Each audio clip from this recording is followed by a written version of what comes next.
Hello everyone and welcome to your horoscope for the week of November the 21st, 2022. We have a really powerful sky at play here, and I am so very content that finally I can give some proper good news where at least me personally and a lot of other astrologers do expect next week's energy to actually deliver something which feels like a blessing, which feels like maybe a sense of justice, karmic justice, any other kind of justice, a sigh of relief, the imminent sensation that something new is about to be born and that new ultimately is optimistic, positive, useful, etc., etc. So this should be part of the game, at least next week. Of course, the overall period, needless to say, it is not an easy one. Eclipses, the nodes, the life-changing celestial conversation of Saturn Pluto in 2020, which is still very, very, how should I say, its effects are very active, they're ongoing. We are speaking about tens of years, so something so massive astrologically, astrally, spiritually, it will stay with us for a lot of years. So that's why me and even other astrologers do talk about that 12th of January 2020 as almost like a fresh event, because its impact is very, very fresh in so very many different ways. Anyway, that is not a part of this week's horoscope. That was just a side note. This week's horoscope, we might actually get a sigh of relief, a breath of fresh air from exactly the 2020 theme, because we do have a really powerful Sagittarius new moon. So Sagittarius usually delivers us new hopes, new aspirations, new ideas, new feelings, and with Venus and Mercury in the picture, truly new experiences, which are not just an idea and a desire. Chances are we might actually go and do something about them. And another very important energy is Jupiter going direct. Also at the day of the new moon, and Jupiter is the ruling planet of both the Sagittarius, so the new moon, but it is also the ancient ruling planet of Pisces. And the fact that it's going direct here is very, very important and significant, because it highlights the deep karmic element of any planet that would be in such a position.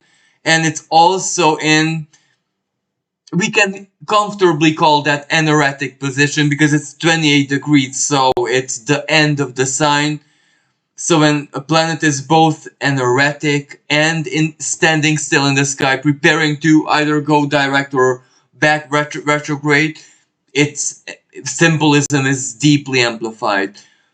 So this will be a powerful, karmic, spiritual, emotional, artistic, creative, so a really, really, really powerful inner or spiritual trigger.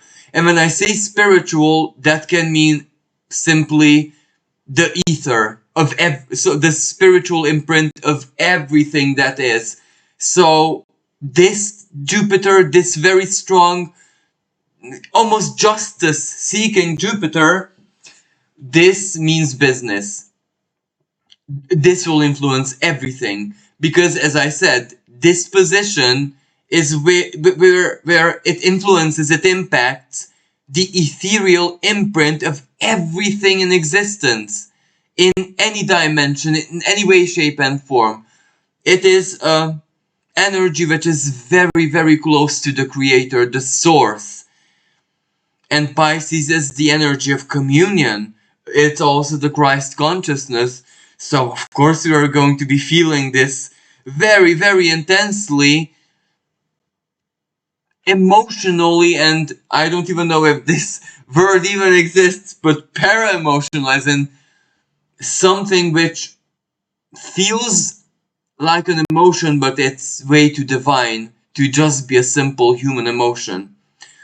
Energy which even godlike beings were born of, Because let us not make a mistake here. Who was first, us or God? Well, this is where, depending on the perspective, because the influential power of any godlike being, well, we were first in that sense because it is actually our emotion and belief that represent the gateway to them into this reality. Without us, they would have not even a memory of their existence in exactly this dense reality. Without us, what are they truly?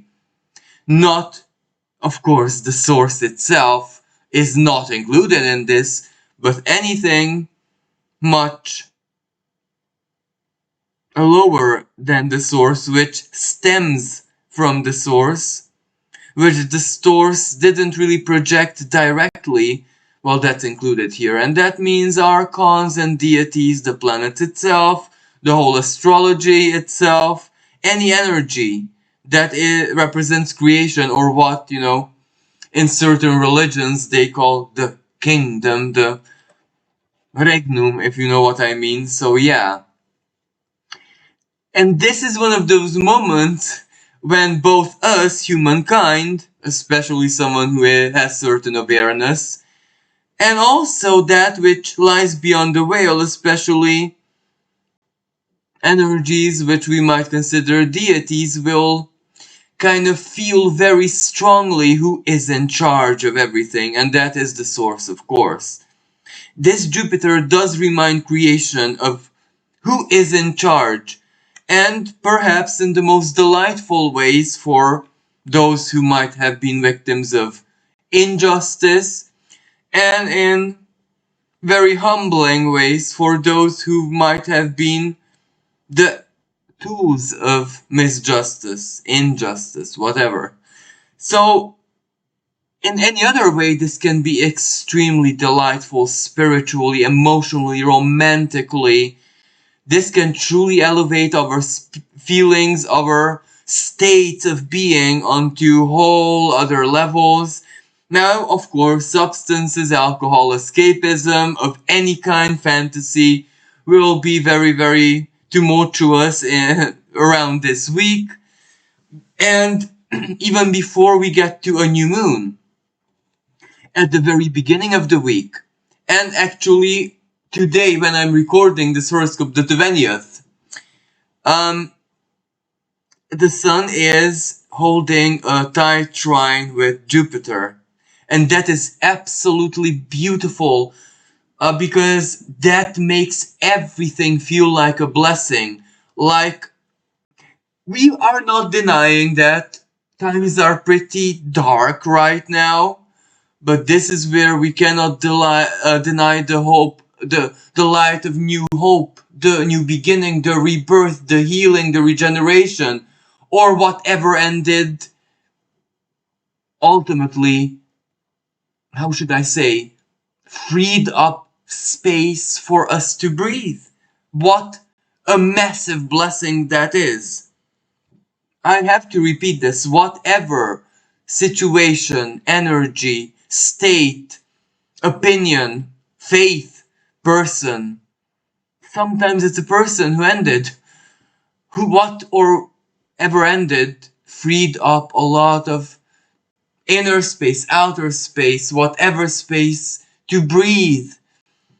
And breathe we shall, because the energy of the air, Mars in the sign of Gemini, Saturn in the sign of Aquarius, and both of them conversing with each other in a trine. Breathe we do. We have to breathe now.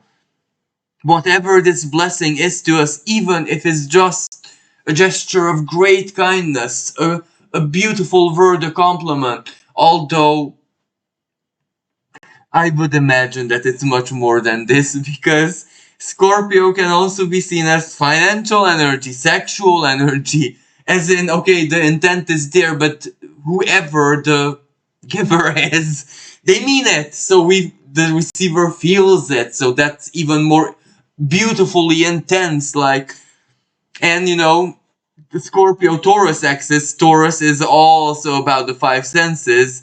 So this is a good kind of opposition where it's felt, it's strongly felt, and it's good, it's appreciated, it's accepted, it's good both for the giver and both for the receiver, regardless if this is financial energy, compliment, value, healing, forgiveness, attention, money, whatever this is, job offer,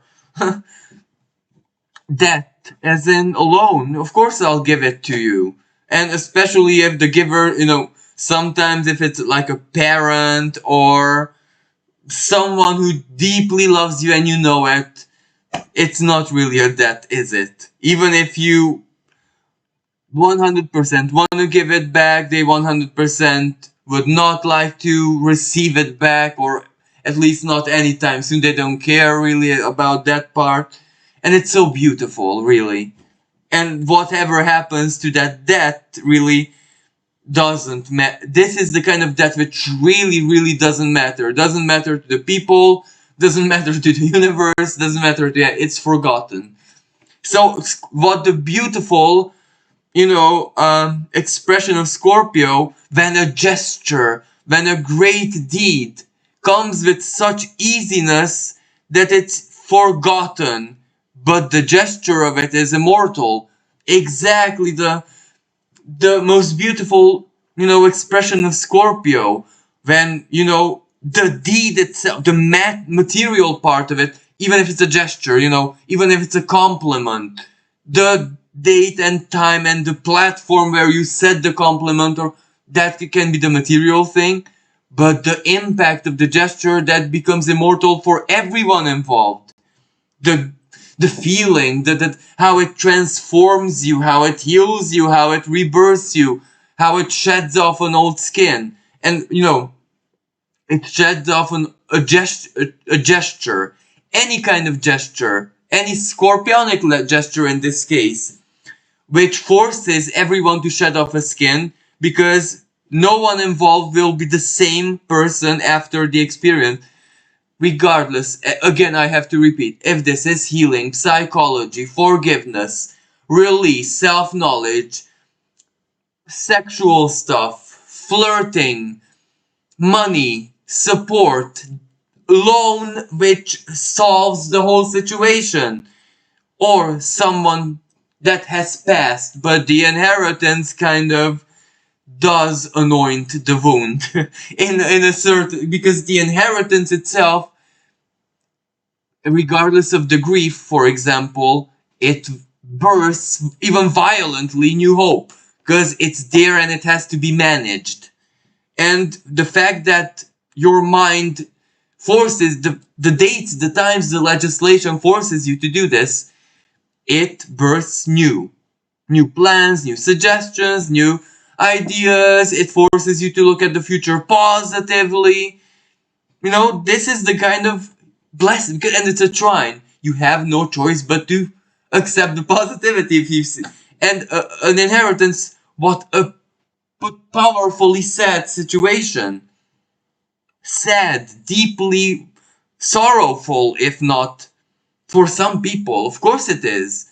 It's natural to be, and the universe can still weave something hopeful into it, and I was the beneficiary of this myself. It wasn't material, it was still a scorpionic element, the supernatural, because the person who just died there before your eyes, well, wasn't as dead in energy, where they could do stuff, as in, it wasn't like I have this impression that I'm not alone. I could just say, well, mom, if you're serious, move this, do that, without a fail every single time.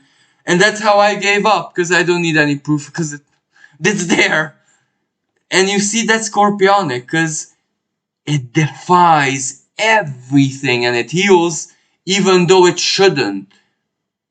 It defies nature, but it feels like a miracle. So basically, this is the kind of energy that can stir up in many of our lives. Lost pleasure, lost hope, lost dream, lost whatever might not be as lost as we think it is. The Sun trining Jupiter, apart from all of this, can also mean a powerful intuitive activation, almost like literally knowing. I'm not saying the future, but what is important to you, that comes to you. The guidance, the advice, in dream, in whatever shape, way, and form. If it has to be supernatural, it is no problem at all. If it has to be a miracle, it is no worries.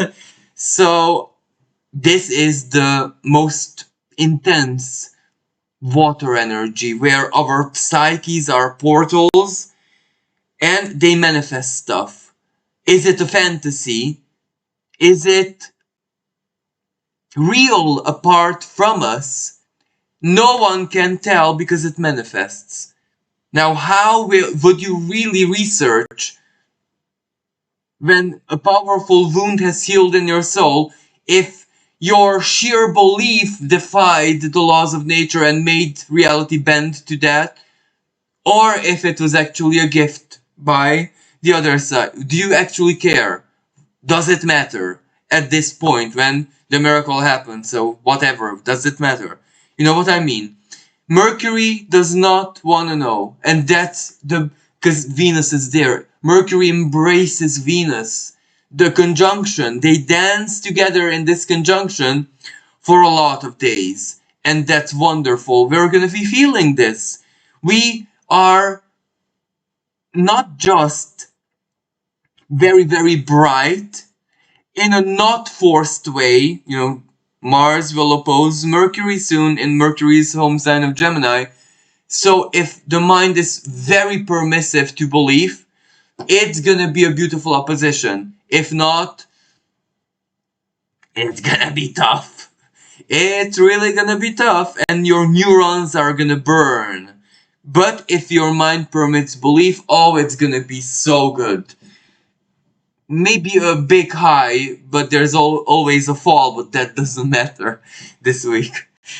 So, they dance with Venus, so Venus is so important here. Venus is the big aspiration, big idea, everything that you love, everything that aspire, how it makes you feel, how it makes you dream, how it makes you be your best self, your most hopeful self, how you defy the doom and gloom, the heaviness, the sorrow, the pessimism. It just burns off of you. That's the miraculous side of this energy, the hope, the preparation for this new moon, yes. So let's move on. And also, this Jupiter holds a sextile with Pluto. Neptune holds a so and so with Pluto. So this is alchemy at play. Dreams, your own psychology, your attitude, your spirituality, what you want to believe will matter so very, very, very much.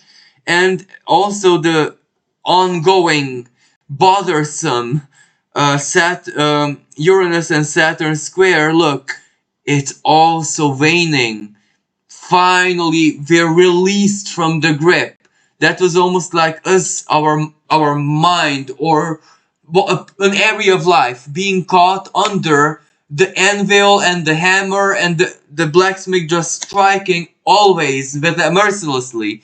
That's how something bothered our mind, our neurons, our conscious, our unconscious. Well, we were deeply bothered these past 2 years, 2021, 2022. So finally it's waning. But we are not the same people. We are changed. We are more responsible. We know our truth. We are not willing to compromise certain things. Very open to compromise other things. And those other things are usually our fixations, our long-term rooted for 20, 10, 30, all our lives fixations. Generational fixations even. Yeah, and there's such a thing, because you can imagine how much communism, for example, influenced myself, even though I was just a child. And so very many millions of people around the world in other countries who had the same. Those did change the Taurus within us. So our Taurian energy will not be the same as for someone at the United States. It will be like alien. And even an astrologer from Europe will not ever understand, even philosophically speaking, even psychologically speaking, Taurus as an American or Vedic or whatever astrologer. That's how, and not even countries in Europe who were not subject to this, because being on in one land still psychologically impacted everyone, and without even knowing. For example, the United Kingdom, it was never subject to communism, yet it never needed to be karmically, because I never met more Capricornian people in my life. So, you know what I mean? Exactly. But there were also like people, other nations who elevated everyone. For example, Spanish, Portuguese, their solar spirit, their Latin spirit elevated that energy which was heavily Capricornian. And then the mercurial energies really manifested more like in the Nordic countries, where Saturn never ever had to discipline because his wisdom was always embraced mercurially. Anyway, this is a different side of astrology which should not really matter, but sometimes it does, because you know, Black Moon Lilith getting to the energetic position of Cancer, not yet, but she's almost there. And you know, this Lilith, Cancer, trine, you know, Neptune, and also kind of trine Jupiter. This is where we start truly, deeply, Lilith intensity, appreciating our own cultural, ethnical, or whatever. I don't even know how to explain this heritage. What our ancestors, but this doesn't just mean the genes. This also means the spirit, the worldview, even the inconveniences, even the bad that they left us. That is also to be appreciated, because that contributes to our distinctiveness. Like some like races or whatever speak very fast, that's their defect, but everyone appreciates it, so you know what I mean, it makes them distinctive. Or like Italians, but that's again, that's something that everyone appreciates. To them it might seem like something so normal, to others like, you know, bothersome, but most people appreciate it.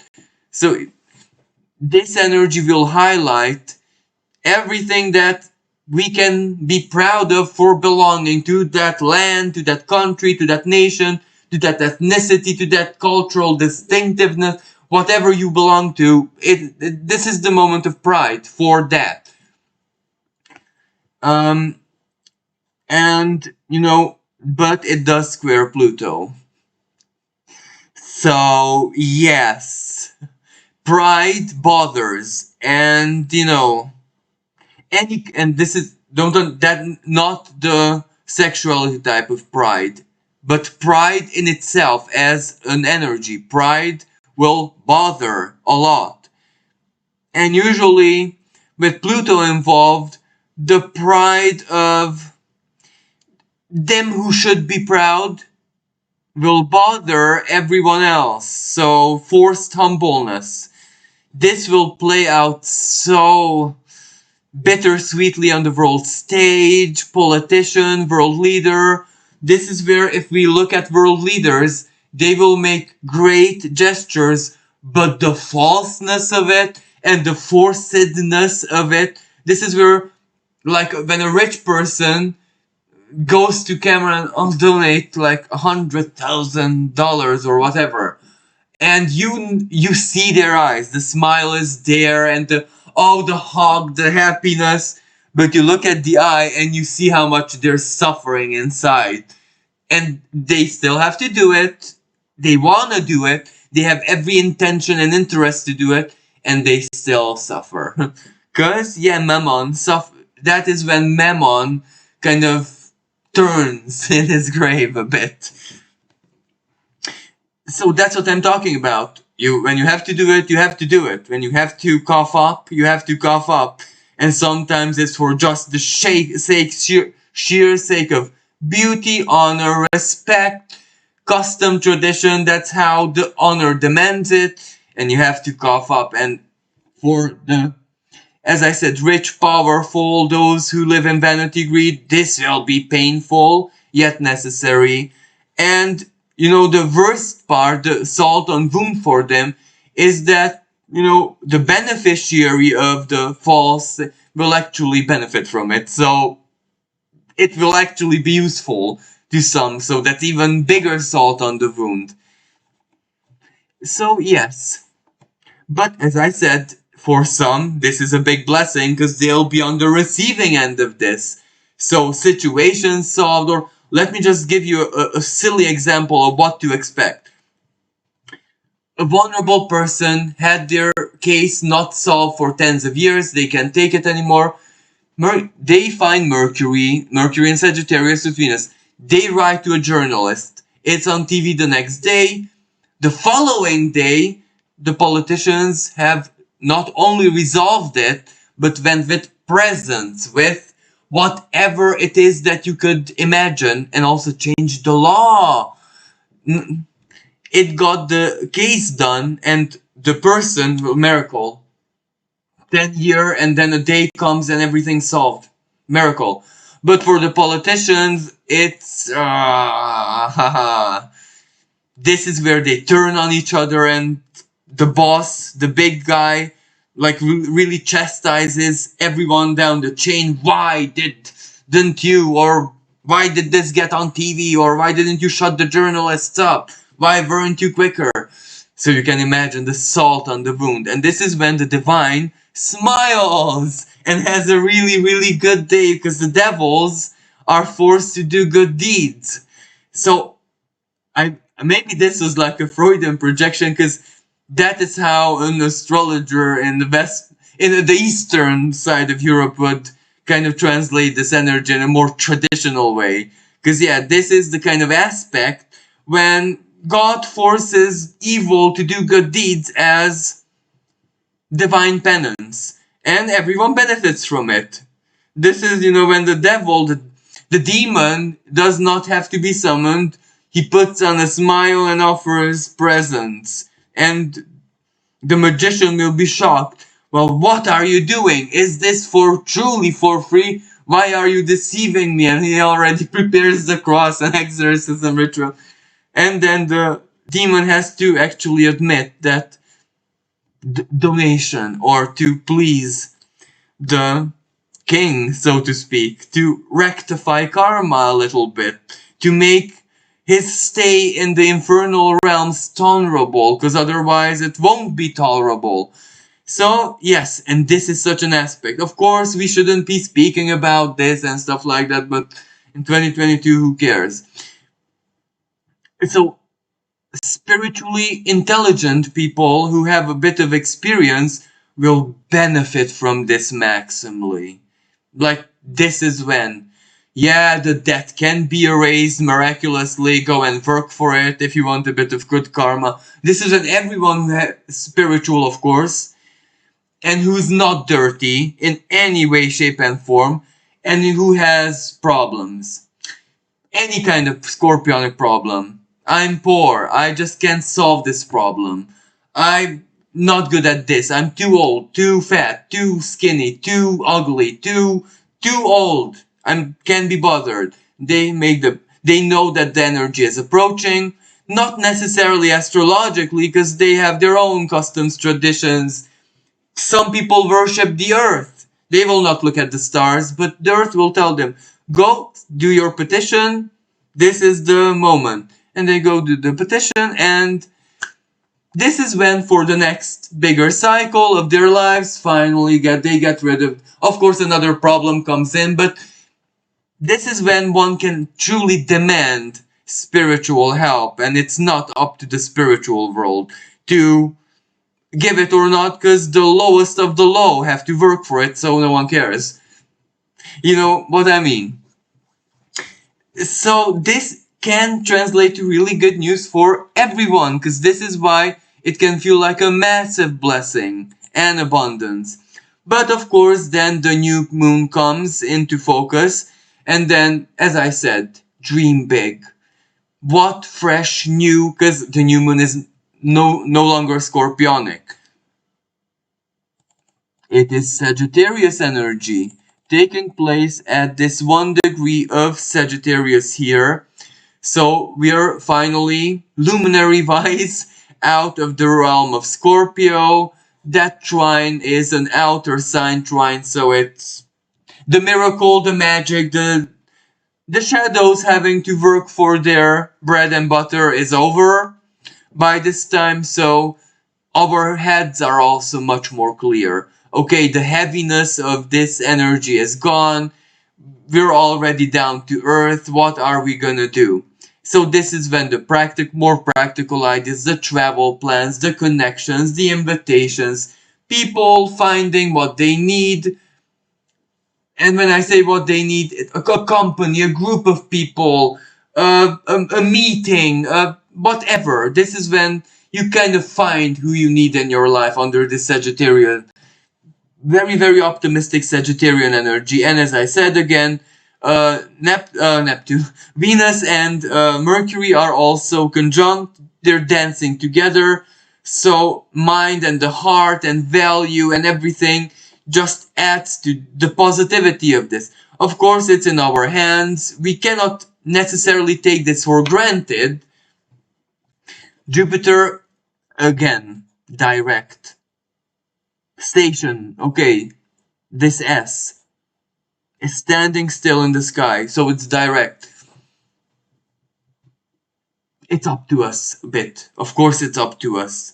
Because Pisces is the realm of faith, of belief, of dreams, inner alchemy. It is, but Jupiter can also act like a high pressure washer, if you know what I mean. The kind of high pressure washer which gets the impossible stain out of the sofa, carpet, car, whatever.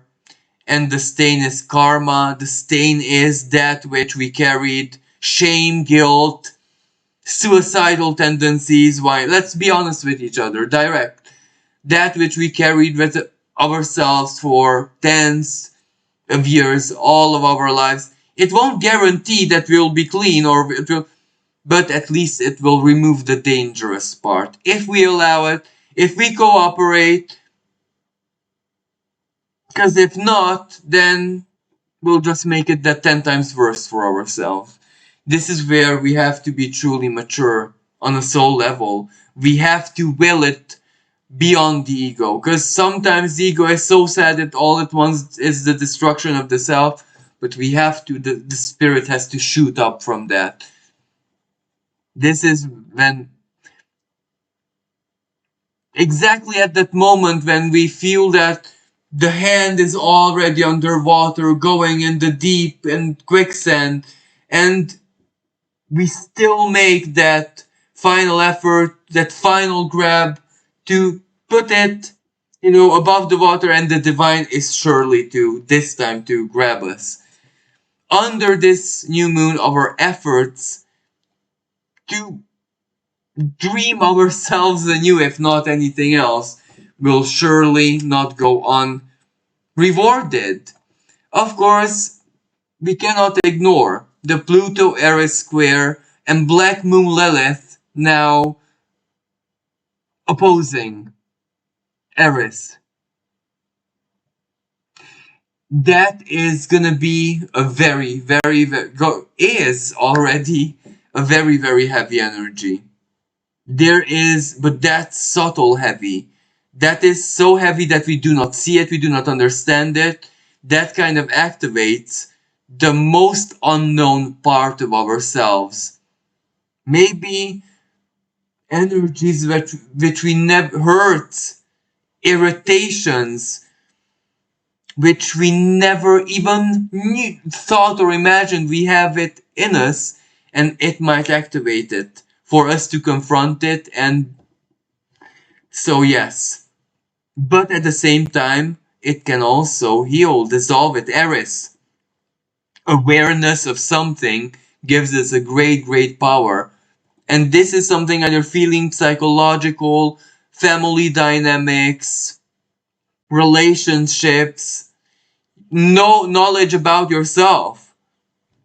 Like hermit, for example. Surprise, surprise, there comes a moment when the hermit realizes that he was never really encouraged by the spirit to become a hermit or be a hermit. He was just afraid of people, society, and the social part of life, so why not create a good excuse? And oh well, I was always destined to be a hermit, and surprise, surprise, no, you weren't. And this is heavy, because this hermit type is usually 40-45 at this moment, and this is a heavy realization. But you know what? There's no shame in it. Because whatever you've done in your hermit dome, it elevated you to the starry sky. As in, spiritually, you proposed yourself to the position of a archon, maybe. So, of course, it's time to get down and live life, if you know what I mean. So, life, middle age, life crisis, even for spiritual people, well, it is always sweet. You know, for some people, for now this is where I don't even know what word to use. Those who are almost possessed by the coldness of the intellect. This is what I want to use. Of course, it's always negative, heavy, hard. Oh, for those who are always drunk on spirit, it's always sweet at the end of the day. It will always be sweet. You know, just like some things are always painful, and you just know after a while that the pain is part of the deal. You don't even want it differently. But then after a while it gets to be always sweet. And it's a guarantee. If you are not shy of the pain, the sweetness is almost there even when you don't want it anymore. Even when you become a spiritual grumpy person and I don't want the honey, I don't want the record, I don't want any of that, just leave me alone. And the divine will be even more grumpy. No, it will force it, it will force you.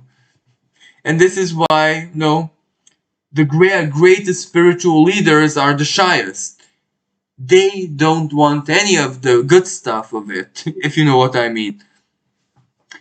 Now, of course, that some spiritual leaders in 2022 have fancy cars and stuff like that. Let that speak for itself. Because maybe humankind's true spiritual leaders were only in spirit for hundreds of years and we just didn't know it. And the earthly representation was never authentic and we never even knew it. But that doesn't really matter. But actually it does, because, speaking about 2020, 12th of January 2020, well, there was another one in 500 years ago, I want to say. And, it coincided with the birth of the Protestant movement. So yeah, this just repeats in cycles, really. When humankind contests their own symbols, if you know what I mean. Because they're not divine enough, and the divine confirms this. So yeah, this is just one of those moments, to be honest with you. So also,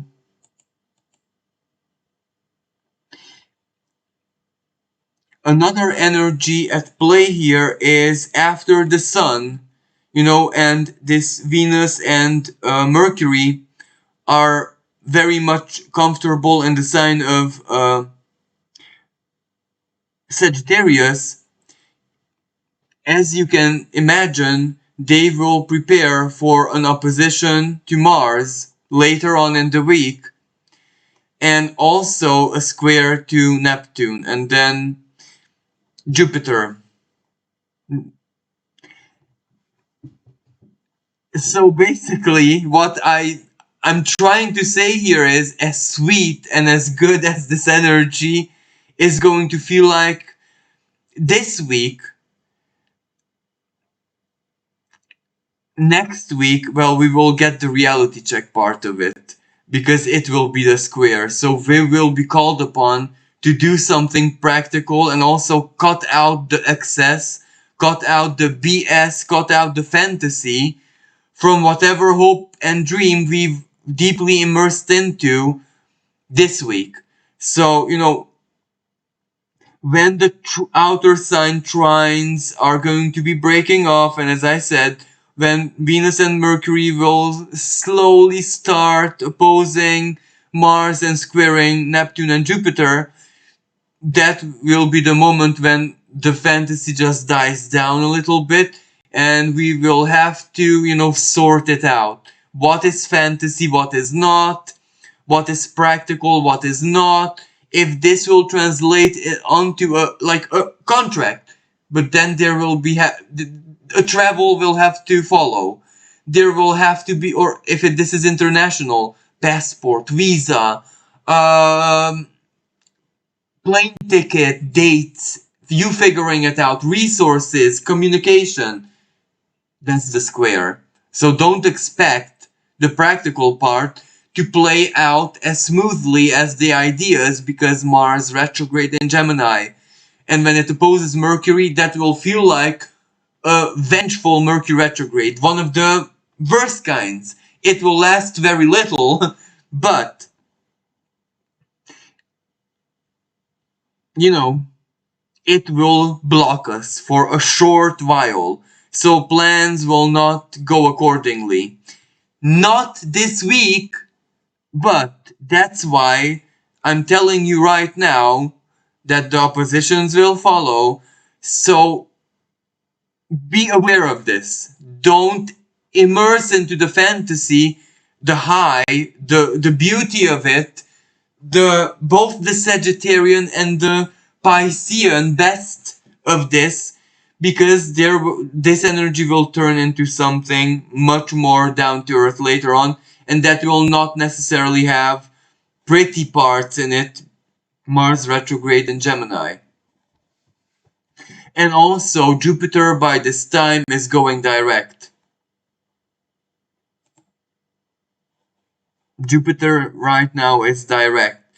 So this is where it completes. As I said, I return to the pressure washer symbolism. It means business.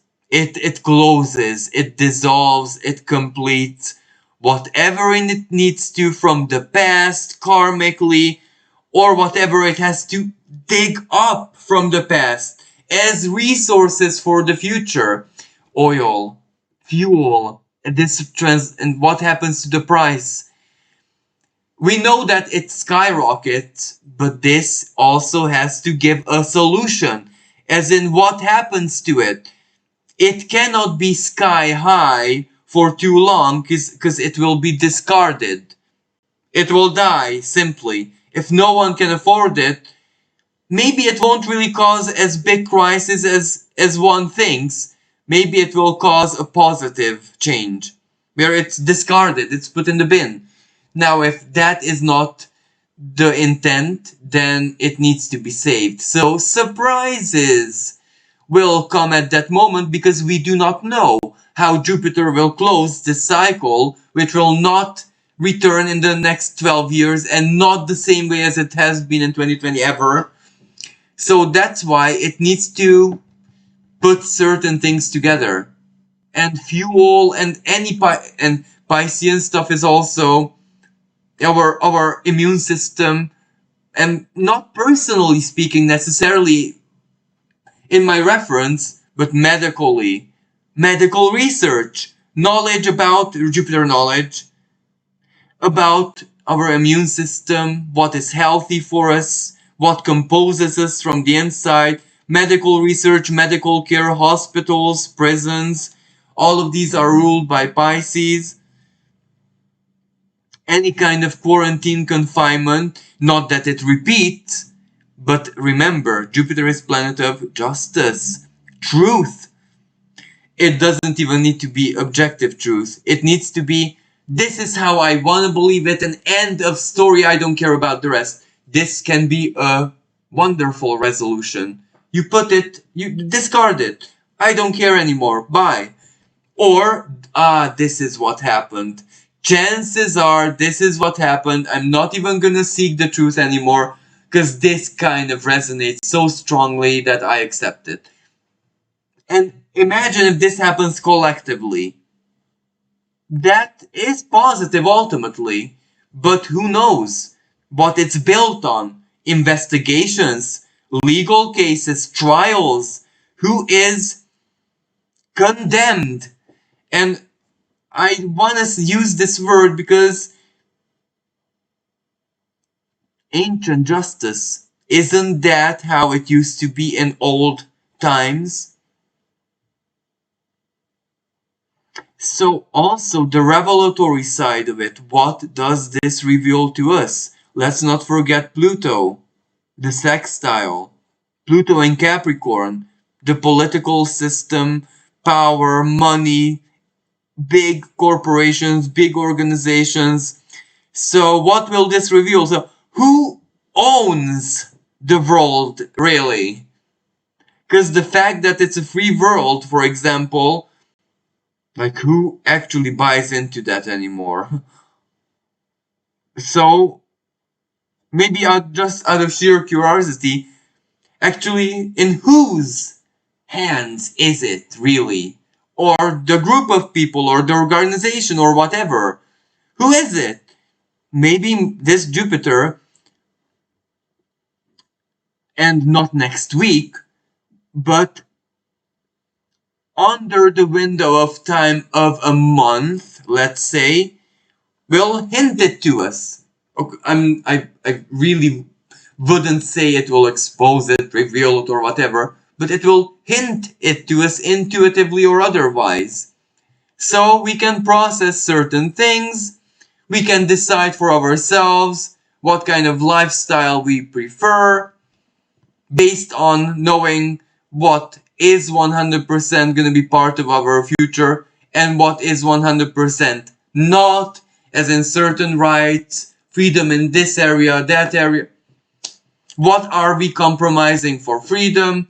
So a lot is going to be alchemized, a lot is going to be, boiled down to its very component elements under this very, very deep alchemical Jupiter, direct, still with that energetic and also, as I said, karmic swing.